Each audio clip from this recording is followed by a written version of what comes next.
Eu vou convidar os irmãos a abrir suas Bíblias no livro de Apocalipse. Nós lemos na semana passada esse texto e nós vamos continuar lendo para a nossa meditação. Vamos ler, na verdade, novamente, né? Vamos ler esses mesmos textos novamente para meditarmos aqui nesta palavra. Primeiro texto, então, Apocalipse capítulo 6, do verso 15 ao 17. Depois, capítulo 7, verso 13 ao 17. E depois, capítulo 11, versículo 18. Apocalipse capítulo 6, do versículo 15 a 17, vai nos dizer assim, então, a palavra de Deus: os reis da terra, os grandes, os comandantes, os ricos, os poderosos e todo escravo e todo livre se esconderam nas cavernas e nos penhascos dos montes, e disseram aos montes e aos rochedos: caí sobre nós e escondei-nos da face daquele que se assenta no trono e da ira do Cordeiro. Porque chegou o grande dia da ira deles, e quem é que pode suster-se? Capítulo 7, do verso 13 ao 17, vai dizer assim: um dos anciãos tomou a palavra dizendo: estes que se vestem de vestiduras brancas, quem são e de onde vieram? Respondi-lhe: meu senhor, tu o sabes. Ele então me disse: são estes os que vêm da grande tribulação. Lavaram as suas vestiduras e as alvejaram no sangue do Cordeiro. Razão porque se acham diante do trono de Deus e o servem de dia e de noite no seu santuário. E aquele que se assenta no trono estenderá sobre eles o seu tabernáculo. Jamais terão fome, nunca mais terão sede, não cairá sobre eles o sol, nem ardor algum, pois o Cordeiro que se encontra no meio do trono os apacentará e os guiará para as fontes da água da vida, e Deus lhes enxugará dos olhos toda lágrima. Capítulo 11, versículo 18, então, vai dizer assim: na verdade, as nações se enfureceram. Chegou, porém, a tua ira, e o tempo determinado para serem julgados os mortos, para se dar o galardão aos teus servos, os profetas, aos santos e aos que temem o teu nome, tanto aos pequenos como aos grandes, e para destruíres os que destroem a terra. Nós falamos na semana passada que, apenas uma breve recapitulação aqui, a partir do capítulo 4, nós temos ali a introdução do tempo de julgamento de Deus sobre as nações. Do capítulo 1 até o capítulo 3, nós temos ali uma visão que Deus dá a João, capítulo 1 ao 3 do Apocalipse, uma visão que Deus dá a João a respeito da igreja. E nós vamos ter ali a carta às 7 igrejas. Mas no capítulo 4, então, João tem uma visão do trono de Deus, falando a respeito da sua grandeza. Ele tem também uma visão do livro que deveria ser aberto, falando da palavra do Senhor, pois no momento em que aquele livro for aberto, todas as coisas haveriam de suceder, todo o processo, toda a dinâmica de julgamento. Quando aquele livro fosse aberto, então todas estas coisas aconteceriam de fato. O problema é que não foi achado ninguém digno para abrir o livro, quebrar os selos, na verdade. Mas sim, encontrou-se alguém, o Cordeiro, que foi morto. Este era digno de abrir o livro. E a partir do momento em que este livro é aberto, então começam-se a abrir os selos. E estes selos são julgamentos que o Senhor vai mandar sobre a terra, não sobre a igreja, porque a igreja já estará com Cristo. Nós já passamos pelo julgamento do Senhor, nós já passamos pelo juízo de Deus. E qual seja esse juízo, senão o sangue de Cristo derramado na cruz do Calvário. Toda a ira que Deus tinha sobre nós, por causa do nosso pecado, já foi pago na cruz do Calvário. Não há mais nenhum julgamento sobre mim e sobre você, desde que você já tenha recebido a Cristo como Senhor da sua vida. Ontem estávamos falando, não sei se foi ontem que estávamos conversando a respeito disto, né? Mas esta é uma das coisas mais difíceis de nós fazermos. reconhecer o nosso pecado, reconhecer que precisamos de Cristo, reconhecer que precisamos de um Salvador. Talvez esta é a maior luta do homem, como Charles Spurgeon já escreveu e já pregou sobre isso também. É fácil você fazer uma obra, é fácil você dar uma esmola, é fácil você se envolver em algum ministério, é fácil você se aprimorar em alguma coisa no ministério eclesiástico. Qual é o seu dom? Qual é o seu talento? E talvez possamos confundir esses dons e talentos entre talentos naturais e espirituais, né? Talvez eu seja um ótimo organizador, naturalmente falando. Significa que com isso eu posso ser um ótimo administrador na igreja? Não necessariamente, porque na igreja estamos falando de coisas espirituais. Eu estou entrando em um certo campo aqui, né? Mas só para explicar, você pode ter uma ótima voz, e você pode então, quem sabe, ser o dirigente do coral da igreja? É isto? É assim que funciona? Não, a igreja funciona, na verdade, com talentos e dons espirituais, e muitas vezes confundimos isto, não é? Mas nós podemos, como seres humanos que somos, através de dons naturais ou espirituais, fazermos grandes coisas num ciclo, no meio social onde estamos. Mas esta não é a questão. A questão aqui não é o que fazemos. A questão não é o que alcançamos. A questão não é o que produzimos.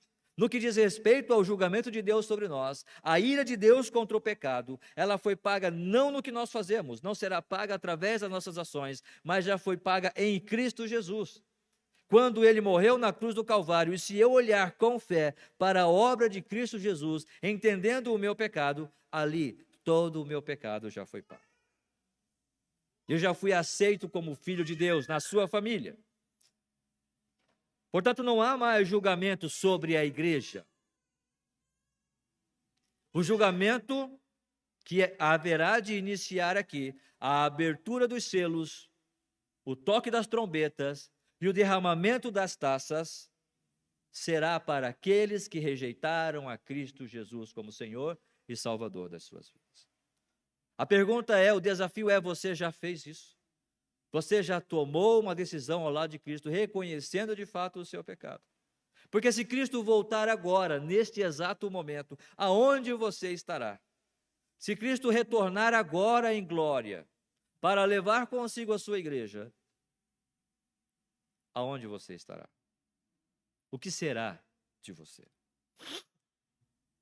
Portanto, estamos falando sobre esta visão que João teve e o que aconteceu após. Na semana passada, nós falamos então sobre, a partir do capítulo 6, o Cordeiro abre os selos. E nós vamos percebendo que estes selos são abertos, o primeiro, o segundo, o terceiro, o quarto, o quinto, o sexto selo. E estes selos, nós entendemos, pela própria cronologia aqui, que refere-se a primeira metade daquela semana, que nós falamos também na semana passada, a 70ª semana de Daniel. Né? Há uma semana onde Deus derramará toda a sua ira sobre as nações, ou sobre aqueles que não reconheceram a Cristo como Senhor da sua vida, sobre aqueles que rejeitaram o caminho de salvação em Cristo Jesus. Nesta última semana, ou seja, a 70ª semana de Daniel, não é para a igreja, mas sim em especial para o povo de Israel e para os gentios pagãos. Desta forma, abrem-se os selos, a partir do versículo 1 do capítulo 6. E percebam, irmãos, que há uma lógica muito natural para nós percebermos aqui a sucessão dos acontecimentos. O Cordeiro abriu os 7 selos, e 4 seres viventes, ou seja, 4 cavaleiros, e o primeiro, o cavalo branco, ele veio para vencer, ou seja, para trazer paz à terra.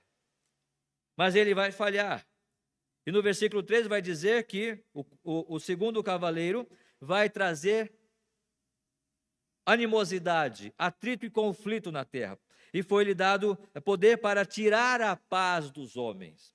Então, no momento que um estadista se levantar, dizendo, olha, eu vou trazer a paz, ele está fazendo isso na sua energia carnal ou através, energizado pelo próprio Satanás. E isto vai falhar, claro que vai falhar. E a consequência natural é que os homens, eles mesmos vão começar a se matar entre si. Isso é natural.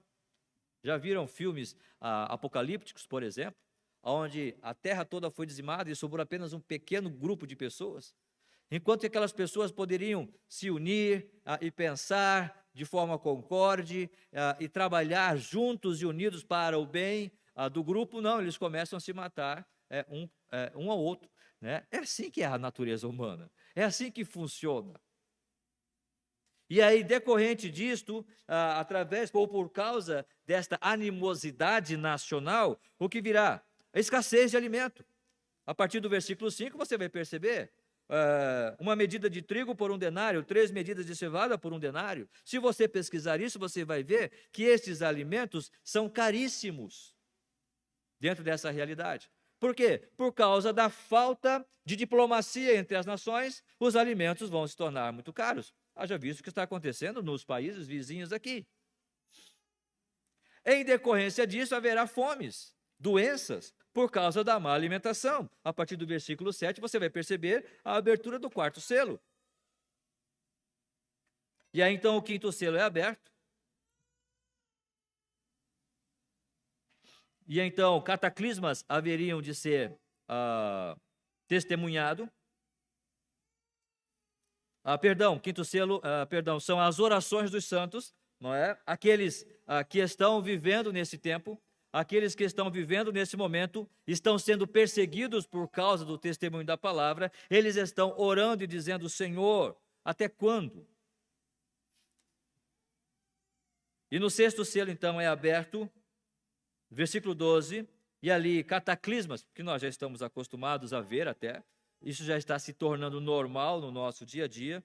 Nesta semana, estávamos conversando no culto de oração a respeito do terremoto que aconteceu.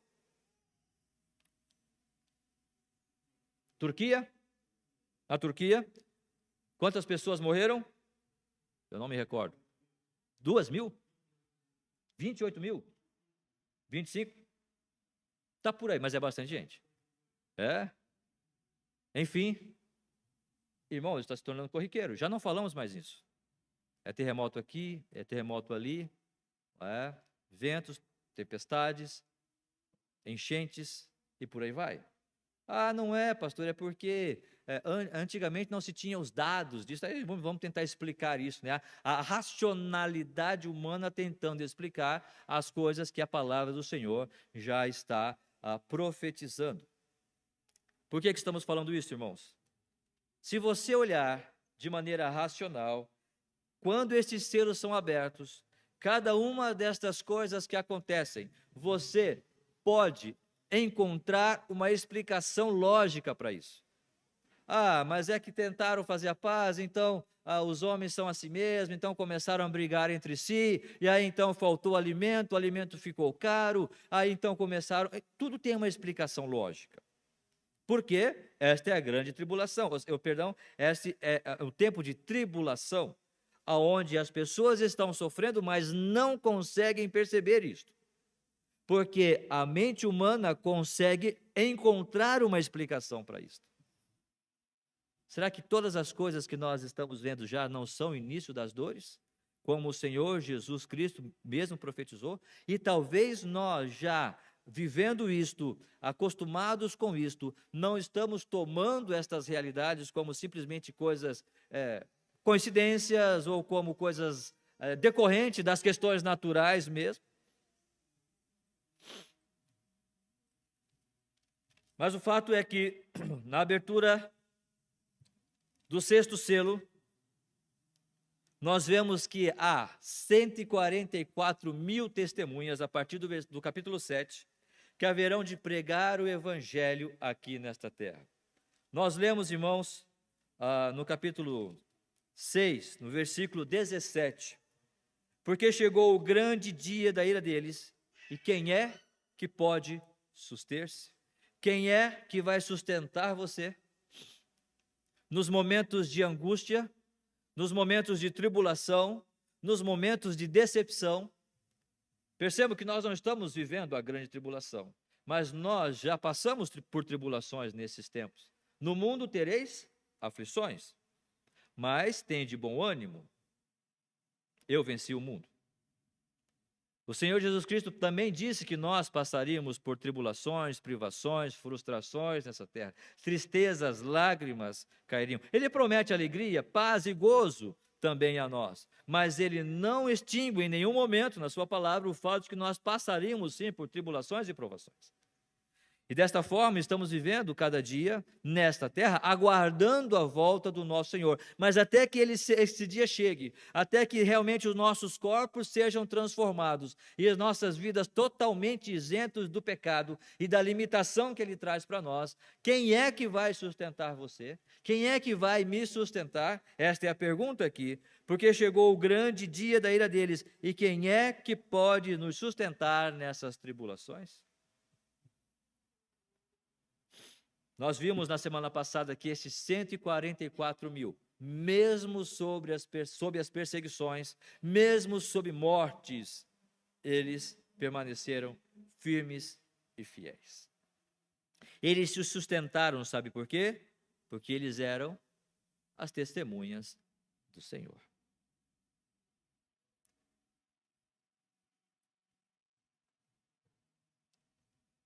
E recebereis poder ao descer sobre vós o Espírito Santo, e sereis minhas testemunhas.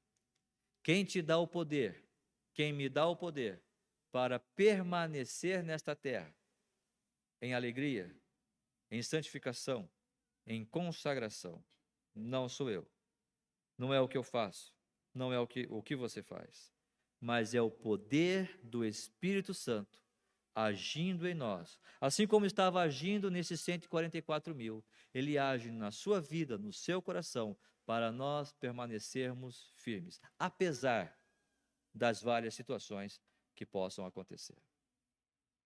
E que Paulo chama, não é, o nosso tempo aqui, de leve e momentânea tribulação. Nós lemos isso na semana passada, em 2 Coríntios, capítulo 4, versículo 17. A nossa leve e momentânea tribulação. E podemos comparar, né, guardadas as proporções, essa primeira metade da semana, ou seja, esses 7 anos de tribulação que haverá de acontecer, pelo menos eu penso assim, por ser dispensacionalista, e não sei qual é a sua linha de pensamento ou de interpretação, mas estamos analisando desta forma.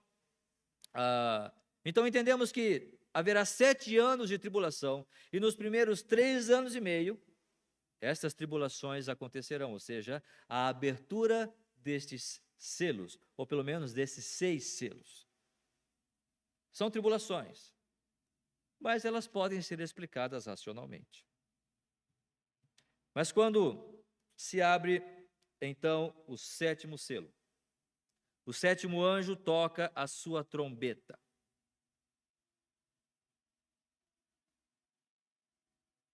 A abertura do 7º selo é exatamente para inaugurar o toque das trombetas.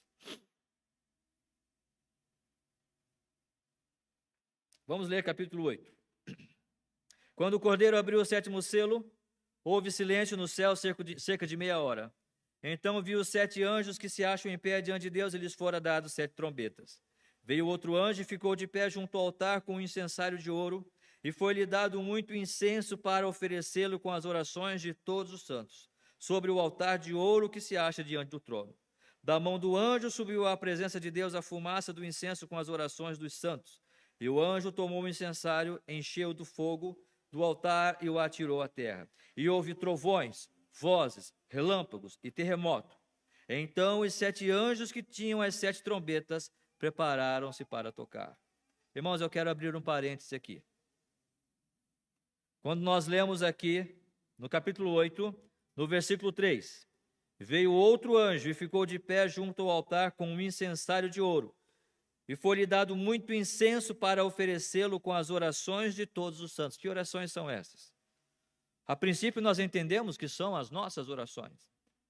Eu entendo assim também, que Deus, na sua graça e na sua soberania e amor, está guardando ali, num receptáculo, todas as nossas orações. Tudo aquilo que nós pedimos, tudo aquilo que nós clamamos, tudo aquilo que nós falamos, tudo aquilo que nós falamos em adoração ao nosso Deus, estão sendo guardados ali para a honra e glória dele. É isso que eu entendo, de forma geral. Mas eu entendo também que, de forma específica, estas orações são o seguinte. Capítulo 6, versículo 10.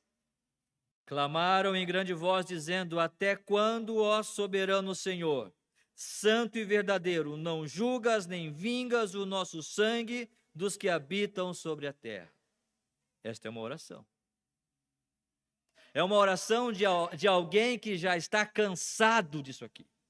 É a oração de santos que já estão exaustos por ver o pecado se proliferar.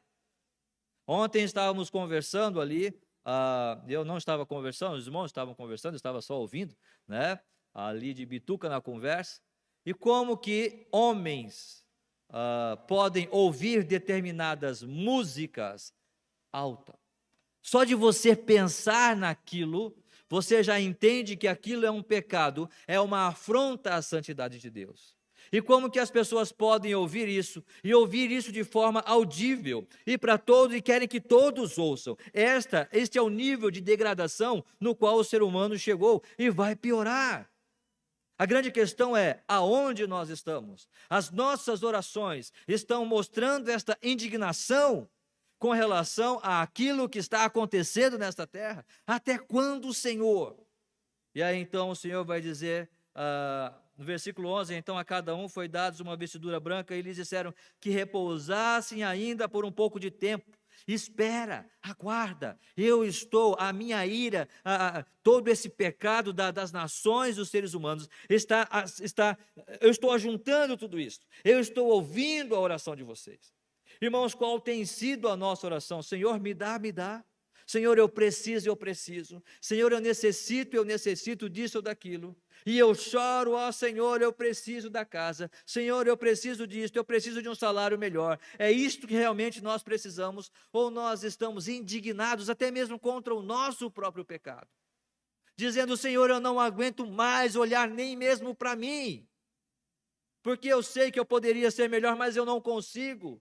E eu sei que quando o Espírito Santo olha para mim e diz, Márcio, o que você está fazendo? Márcio, o que você está pensando? Por que você pensou esta coisa? Por que você agiu desta maneira? Esta indignação em nossos corações chega a incomodar-nos de fato, diante deste mundo no qual nós estamos vivendo, e somos afligidos por isto. Não como coitadinhos, mas como aqueles que contemplam Cristo na sua graça, na sua majestade. Estas orações o Senhor está tomando para si, dizendo, espera um pouco, tudo isto vai acabar. E nós em agonia, em oração e desespero muitas vezes, estamos dizendo, Senhor, volta, Maranata, Cristo vem. Lembra que eu falei semana passada, os irmãos, pastor, né? A irmã Pilar, pastor, eu sei que o senhor falou, mas que Deus te dê muitos anos de vida, não é? É claro, eu não quero morrer, eu não desejo morrer. Mas se a morte vier agora, eu não vou reclamar nem um pouco. Se este for o momento em que o Senhor vai tirar a minha vida, eu não vou reclamar nem um pouco. Porque essas 144 mil pessoas aqui que estavam testemunhando de Cristo Jesus no Apocalipse, ou naquele tempo da grande tribulação, eles estavam correndo o risco da sua própria vida. E nós, irmãos, talvez por uma questão, um calor um pouco mais elevado, uma temperatura, nós já nos eximimos, talvez eu não vou para a igreja hoje. Hoje talvez não é o momento de eu participar deste culto. Hoje talvez não é o momento de eu participar desta programação. Olha, eu tenho um pouco de medo, um pouco de receio. Esse ministério aí eu não estou querendo, porque na verdade eu acho que eu não vou saber fazer bem. E nós tememos e nós colocamos tantas justificativas para nós dizermos, Senhor, eu não quero.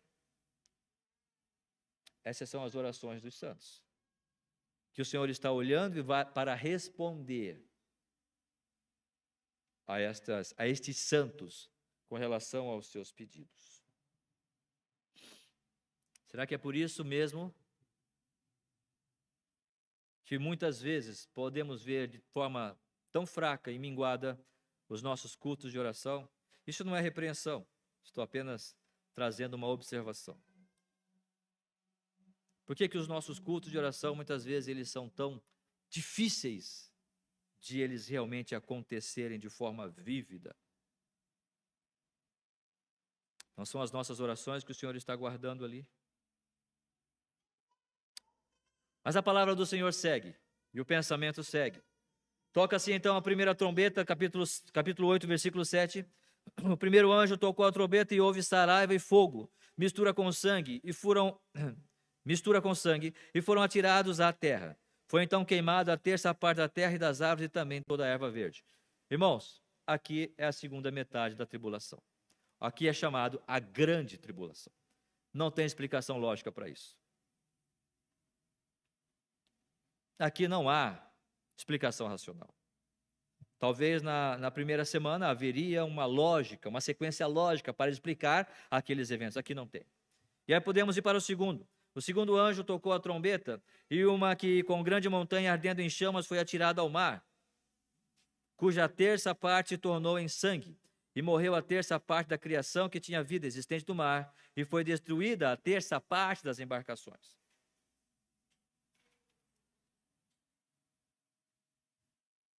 Uma grande montanha ardendo em chamas. Como é que nós interpretamos isso? Talvez não é o meu trabalho interpretar isso aqui, mas a primeira interpretação a que eu quero chegar é que neste momento, a tribulação, as coisas elas se tornarão tão terríveis que não há como explicar isto de forma racional. Eu não sei como você pode ou quer interpretar, mas o grande princípio aqui é que aqueles primeiros 7 selos abertos, ou 6 selos abertos, nós poderíamos explicar isso racionalmente. Talvez há tribulações que nós não conseguimos perceber que é Deus trabalhando na minha vida espiritual. Apenas entendemos que são decorrências de questões naturais da vida. Mas há momentos que não tem como nós dizermos, não, isso é natural. Não, não é. Isto é Deus agindo. Isto é a ira de Deus, ou sobre mim, ou sobre a minha família, ou sobre a minha igreja. É o juízo de Deus sobre esta nação, é o juízo de Deus sobre o meu vizinho, eu não sei. Mas alguma coisa, além de questões naturais, está acontecendo. E então toca-se a terceira trombeta. O terceiro anjo tocou a trombeta e caiu do céu sobre a terça parte dos rios e sobre as fontes das águas uma grande estrela ardendo como tocha. O nome da estrela é Absinto, e a terça parte das águas se tornou em absinto. E muitos dos homens morreram por causa dessas águas, porque se tornaram amargosas. Ninguém explica isso racionalmente. Uma estrela caindo nos rios, uma montanha ardendo, caindo no mar. Como é que se explica isso? Não tem como. O quarto anjo tocou a trombeta e foi ferida a terça parte do sol, a lua, as estrelas, para que a terça parte deles escurecesse e na sua terça parte não brilhasse tanto o dia como também a noite. Percebam que aqui existe um momento de grande dor. E no versículo 13 vai dizer: então vi e ouvi uma águia que voando pelo meio do céu dizia em grande voz: ai, ai, ai dos que moram na terra, por causa das restantes vozes da trombeta dos 3 anjos que ainda têm de tocar. Tocou-se as 4 primeiras trombetas. Até aqui não tem como explicar a mortandade, não tem como explicar os flagelos que aconteceram, mas não é tudo ainda. Tem mais 3 ais para a coisa ficar mais terrível do que já é. Mas sabe o que é interessante?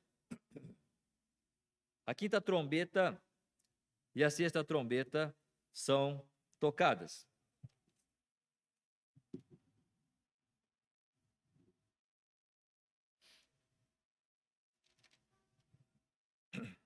E lá no capítulo 11, nós vamos percebendo que estes flagelos, esses juízos, esses julgamentos, esse derramar da ira do Senhor está acontecendo. Mas sabe o que é interessante aqui, irmãos? Lembra que naquela leve e momentânea tribulação, nós tínhamos quantas testemunhas? Pode falar. 144 mil. 12 mil de cada tribo de Israel. É um número considerável, não é? Capítulo 11. Temos quantas testemunhas? Foi-me dado um caniço semelhante a uma vara, e também me foi dito: dispõe-te e mede o santuário de Deus, o seu altar e os que nele adoram. mas deixa de parte o ato exterior do santuário e não Messas, porque foi ele dado aos gentios. Estes por 42 meses, 3 anos e meio, calcarão aos pés a cidade santa. Versículo 3, darei às minhas duas testemunhas. Darei as minhas 2 testemunhas que profetizem por 1260 dias, 3 anos e meio. Tempos, metade de um tempo, 42 meses, 1260 dias, tudo isso refere-se a 3 anos e meio. Na primeira metade, 144 mil, um número considerável de testemunhas, de homens que estão desejosos em proclamar o Evangelho. Na segunda metade, só 2. Irmãos, quanto mais a provação, as privações, elas acontecem, menos testemunhas nós temos. Quanto mais o mal se levanta, menos nós percebemos, talvez em nós, talvez em mim mesmo, uma disposição real de dizer: Senhor, eis-me aqui, envia-me a mim. É mais fácil eu me acomodar ao momento. É mais fácil eu me adaptar àquela ideia. É mais fácil eu aceitar uma determinada acomodação para não sofrer tanto o julgamento de Deus, ou tanto, talvez, as consequências do que está acontecendo. Foi assim em todas as dispensações. Quando nós olhamos, por exemplo, a dispensação da inocência, Adão e Eva foram tirados do paraíso. E aí, então eles tiveram filhos, e os seus filhos foram desobedientes, pelo menos Caim, que matou Abel. E aquela geração, o Senhor disse: olha, essa geração não dá mais para mim, eu vou dizimar esta geração. Sobraram quantas pessoas? Noé e sua família, 8 pessoas. De toda uma geração, só sobrou 8 pessoas. Então inicia-se outro período do governo humano, e Deus tem que separar, não é? Pessoas que restaram da família de Noé, e ele então separa as línguas como um juízo, mas poucas são as pessoas, ou quase ninguém, está dizendo para Nimrod: não faz esta torre, não faz esse negócio. Quantas vezes nós estamos ouvindo de pessoas na palavra de Deus que está condenando Nimrod, ou a Babilônia, né, para construir Babel? E então inicia-se o período da promessa, onde Deus promete um filho a Moisés, a Abraão, né? Ele disse: darei um filho da tua velhice, e através dessa nação farei de ti um grande povo. Este povo vai para o Egito. Quantos são os homens realmente fiéis que temem ao Senhor? Nós temos José, Rúben não, Gade não, Áser não, Zebulon não, Naphtali também não. Tudo homens maus, verdadeiros marginais, os filhos de Jacó. O próprio Jacó. Aí então inicia-se o período da promessa, onde Deus dá para Moisés, agora sim, Moisés, a lei. E a lei vai até o tempo do nascimento de Cristo Jesus. A pergunta é, irmãos, quantas pessoas estavam realmente aguardando o cumprimento da lei em Cristo Jesus? Simeão, Ana, um que outro, Jeremias, pai de João. Quantas pessoas? No final de cada dispensação, a tendência é que o número daqueles que permanecem firmes, como realmente testemunhas do Senhor, é muito menor do que se poderia ser. Neste final aqui, nós estamos já nos grandes flagelos. Nós temos apenas 2 testemunhas. Alguns podem entender, aqueles que interpretam de forma espiritual ou figurada, que essas testemunhas não são pessoas. Eu não consigo ver desta forma, não é? Eu não consigo entender desta maneira. Eu consigo entender, sim, que são pessoas. Quem são? Eu não sei. Alguns dizem que é Moisés, porque representa a lei, e outro Elias, porque representa os profetas. né? E eles apareceram com Jesus no Monte da Transfiguração. Por isso, eles serão essas testemunhas também que virão para testemunhar aqui no tempo do fim. Outros dizem que é Elias, porque foi levado num carro de fogo, e também aquele que foi tomado, me perdoe, me fugiu agora. Enoque, isso. Os dois que não morreram, né? Tanto Elias, que foi tomado no carro de fogo, quanto Enoque, esses dois seriam essas duas testemunhas. Não dá para saber quem foi. O fato é que nós estamos diante de uma realidade aqui, em que duas testemunhas serão separadas para testemunhar do evangelho do reino aqui. Quando você interpreta de forma espiritual, pode ser qualquer coisa, não é? Pode ser o Velho e o Novo Testamento, alguém já tem falado isso, não é? Mas aí dá abertura para muitas coisas. Por exemplo, só para explicar isso, no capítulo 9, quando se toca a quinta trombeta, o quinto anjo tocou a trombeta e viu uma estrela caída do céu na terra, e foi-lhe dada a chave do poço do abismo. Ela abriu o poço do abismo e subiu fumaça do poço como fumaça de grande fornalha. E com a fumaceira saída do poço escureceu-se o sol e o ar. Também da fumaça saíram gafanhotos para a terra. E foi-lhe dado poder como quem tem os escorpiões da terra. E foi-lhe dito que não causassem dano à erva da terra, nem a qualquer coisa verde, nem a árvore alguma, e tão somente aos homens que não têm o selo de Deus sobre a fronte. E alguém que interpreta isso de forma figurada ou espiritual vai dizer, esses não são gafanhotos, né? Esta linguagem, essa interpretação aqui, ou seja, esta palavra é uma palavra figurada. Nós temos que entender como se fosse alguma coisa que vai trazer dano, mas o quê? E aí no versículo 7 diz ali, o aspecto dos gafanhotos era semelhante a cavalos, preparado para a peleja. Na sua cabeça havia como coroas parecendo de ouro. E o seu rosto era como o rosto de homem. Tinham também cabelos como cabelos de mulher, os seus dentes como dentes de leão. Tinham couraças como couraças de ferro. O barulho que as suas asas faziam era como o barulho de carros, de muitos cavalos, quando correm à peleja. Tinham ainda cauda como escorpiões, e ferrões na cauda tinham poder para causar danos aos homens por 5 meses. Quando você interpreta isso de forma figurada, qualquer coisa é possível, não é? E você tem que respeitar qualquer opinião. Alguém interpretou essa palavra como se esses escorpiões, ou esses gafanhotos, fossem, na verdade, roqueiros. Vocês já viram o roqueiro dos anos 60? AC/DC? Os cabelos compridos? Está aqui. Cabelos como cabelos de mulher. Já viram Kiss? As máscaras dos roqueiros do Kiss? Parece dente de leão. Tinham couraças como couraças de ferro, aquelas roupas de couro dos roqueiros. O barulho das suas asas, da sua guitarra, era o barulho como de carros de muitos cavalos. Versículo 10, tinha ainda uma cauda como escorpiões. É o cabo de som da guitarra. Alguém interpretou assim, sem brincadeira.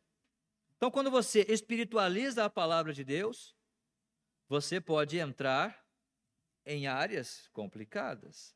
Não estou dizendo que eu ouço Kiss ou AC/DC, né? Ainda que eu gosto de rock, já falei isso, né? Mas não vejo um bom veículo para a adoração a Deus. Não consigo ver isso. Vai dizer que são os roqueiros? Não, irmão, são gafanhotos. São seres demoníacos que haverão de chegar na terra para assim causar danos aos homens.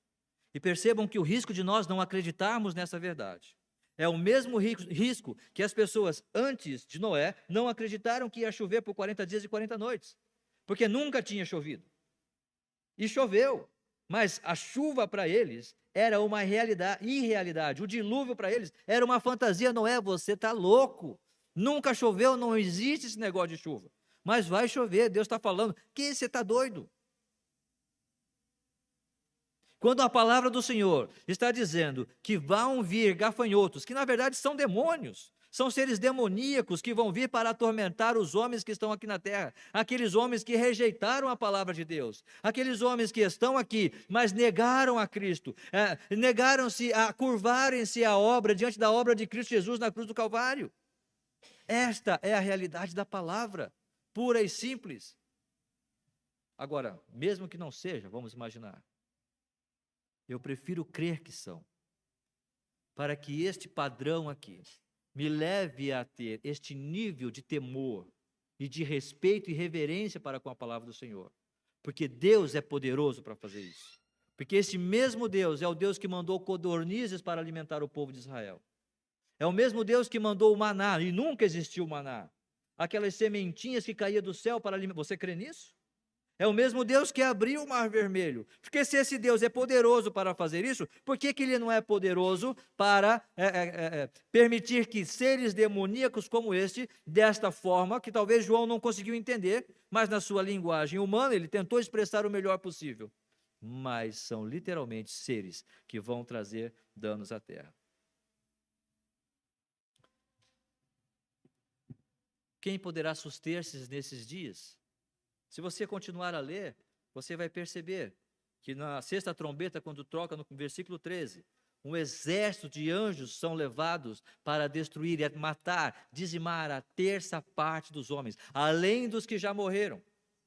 A terça parte da raça humana será morta por este exército de anjos. E sabe o que vai acontecer, irmãos? Oh, seria bom se nós pudéssemos olhar e ver as nações dobrando os seus joelhos e pedindo realmente, confessando os seus pecados, pedindo perdão ao Senhor pela sua incredulidade. Mas não é isso que acontece. No capítulo 9, no versículo 20, os outros homens, aqueles que não foram mortos por esses flagelos, não se arrependeram das obras das suas mãos, deixando de adorar os demônios e os ídolos de ouro, de prata, de cobre, de pedra e de pau, que nem podem ver, nem ouvir, nem andar. Nem ainda se arrependeram, versículo 21, dos seus assassínios, nem das suas feitiçarias, nem da sua prostituição, nem dos seus furtos. Irmãos, quão duro é este nosso coração. Quão terrível, irmãos, é o coração do ser humano, quão duro, quão incrédulo é o meu coração, para não perceber que Deus está realizando milagres nos nossos dias, que Deus está dando o meu alimento diário, que Deus está suprindo com a sua graça e seu favor e seu amor a minha saúde. E se por algum motivo eu tive algum problema de saúde, Deus está me dando condições para ter aquele medicamento, para tratar essa situação que eu estou vivendo. E mesmo assim, muitas vezes nós não somos capazes de dobrar os nossos joelhos e dizer: Senhor, muito obrigado por esse dia, muito obrigado pelo alimento, Senhor, muito obrigado pela tua igreja, Senhor, muito obrigado por esses irmãos, Senhor, muito obrigado pelo meu trabalho, muito obrigado pelo meu salário do final do mês, muito obrigado, Senhor, pela obra de Cristo Jesus. Quanto que nós somos incrédulos. E estamos falando só da igreja. E os homens, irmãos, que estão vivendo na sua rebeldia, na sua incredulidade, na sua degeneração moral, e nem sequer querem saber de Deus, mesmo com todas estas coisas acontecendo, eles não se arrependerão, permanecerão incrédulos, arredios, soberbos e endurecidos no seu pecado. Irmãos, quando o Senhor Jesus chama os seus discípulos para orar com Ele no monte, antes da sua morte, Ele está dizendo: venham aqui, eu quero que vocês participem comigo de uma realidade espiritual, de um momento importante entre eu e o meu Pai. Venham, fiquem em oração, fiquem comigo. Talvez eles não estavam entendendo o que estava se dando. Talvez eles não estavam entendendo a profundidade, a gravidade do momento. O meu desafio hoje, irmãos, para nós é o seguinte: nós estamos entendendo a gravidade das coisas que estão acontecendo, da maneira como a igreja está andando. O irmão Alexandre, essa semana, mandou para mim um vídeo sobre alguma denominação está querendo, pensando em considerar Deus como um Deus sem gênero, né? Tanto masculino e feminino ao mesmo tempo, ou seja, incluindo, a ideia é incluir a homossexualidade na igreja. A ideia de inclusão com relação aos homossexuais. Quando a própria palavra de Deus está dizendo que esta coisa está sob a ira e condenação do Senhor. E eu sei que isto que eu estou falando é passível de processo. Isso que eu estou falando é passível de um processo judicial, dependendo do momento e a ocasião que eu estiver falando. Que é preconceito, é homofobia. Mas esses são os dias que nós estamos vivendo. Nós conseguimos perceber a gravidade disso? Nós estamos realmente em oração juntamente com o Senhor, entendendo como testemunhas dele, nesses tempos do fim que eu considero que estamos vivendo. Nesses tempos do fim, estamos realmente em oração ou estamos com os nossos olhos pesados? Eu tenho tanta coisa para me preocupar. Senhor, eu tenho tanta coisa com o que pensar.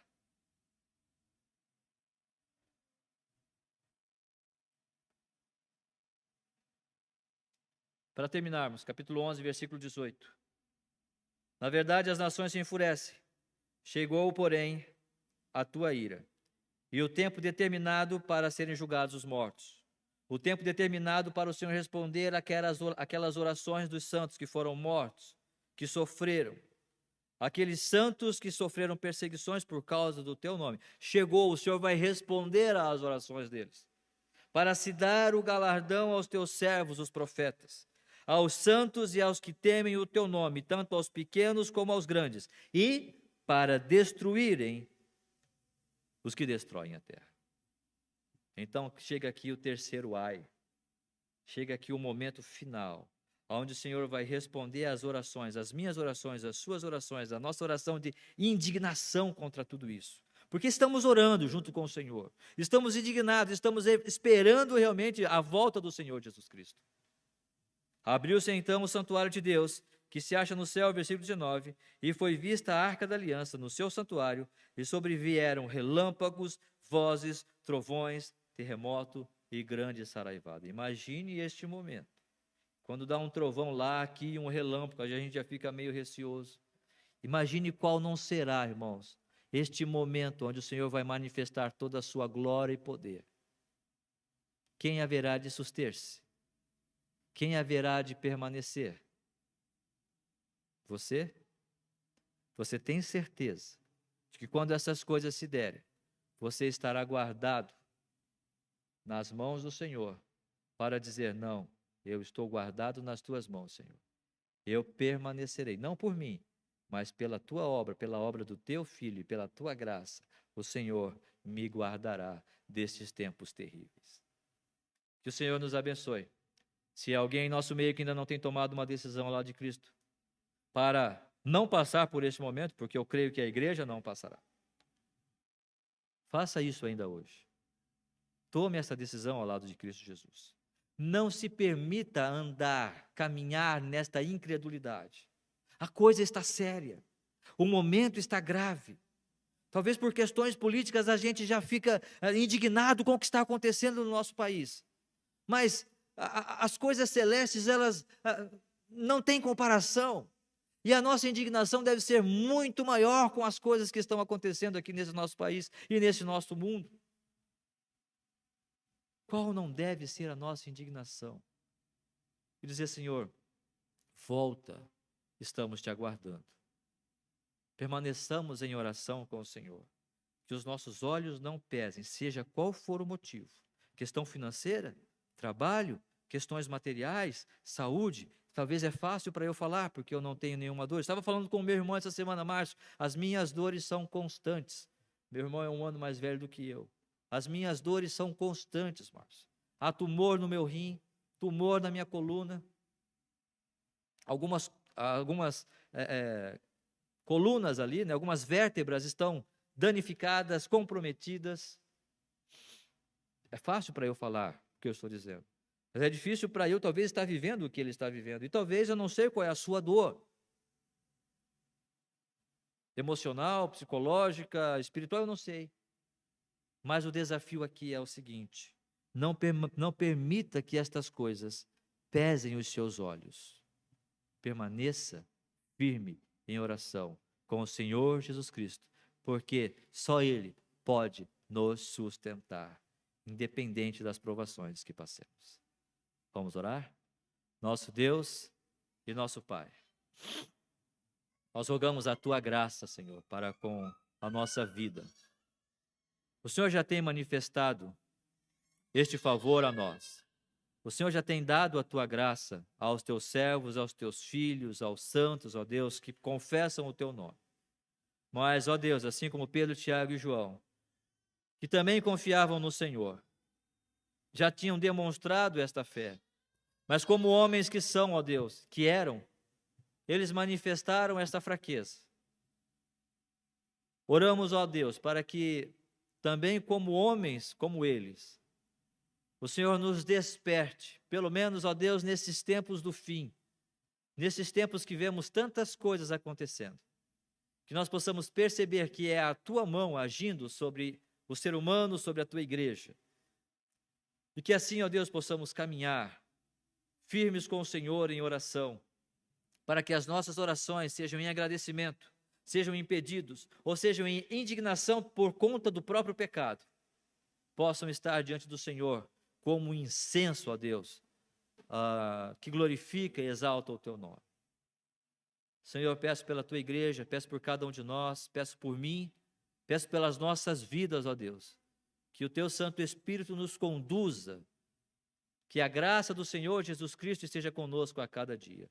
E assim, ó Pai, possamos conduzir-nos, ó Deus, em desenvolvimento espiritual, olhando para o autor da nossa fé, Jesus Cristo, que venceu a morte e venceu o mal, para um dia estar nos levando para a glória eterna. E que seja qual for a tribulação que passemos aqui nesta terra, ó Deus, nós possamos permanecer firmes em oração, sempre gratos ao Senhor, com um coração firme e conduzidos pelo Teu Santo Espírito a cada dia. Tira-nos de nós, ó Deus, qualquer incredulidade, qualquer dureza, ó Deus. Afasta-nos, ó Pai, de qualquer situação que possa nos afastar do Senhor, mas que possamos, ó Pai, permanecer firmes e fiéis ao Senhor em todo o tempo. Muito obrigado por esta manhã, muito obrigado pelos louvores que podemos cantar e entoar. Obrigado pela Tua palavra. E, ó Deus, faz-nos realmente servos fiéis, filhos obedientes a Ti. Abençoa-nos no restante deste dia e tudo o que fizermos, seja para a Tua honra e para a Tua glória. E é em nome de Cristo Jesus que nós oramos e agradecemos. Amém, Senhor. Que Deus nos abençoe, um bom dia. O nosso culto está encerrado.